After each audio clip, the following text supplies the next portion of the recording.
Hindi, malalim dito, tagilid yan eh. Sablay yung paggawa niyan. Pasubsob. Oo.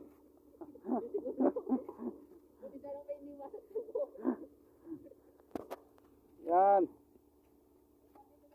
Electrical boys. Nag-i-excavate. Civil works. O tayo rin. Yan, ang abroad. Electrical apply mo pagdating dito. Civil pala. Nagpapala. Pinagpala. Yeah, yan mo na. Magbabakasyon na itong isa eh.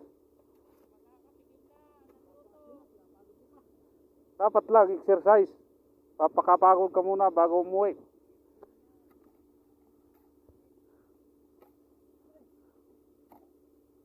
Yan, buhay abroad. Magpapala. Yan o, ang itik o. Upo-upo lang. O, Pilipino, wala tool work.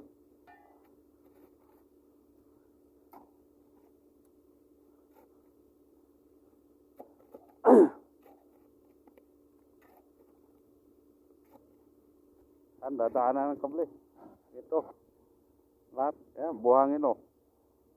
Pinong-pino. Yan, tinatawag sweet sun.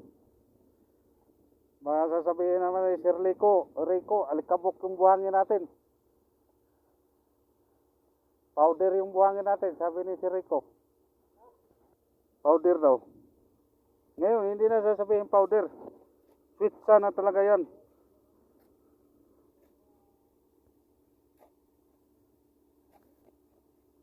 Yan guys. Kami ay nagpapala. Pinagpapala sa trabaho dito sa abroad.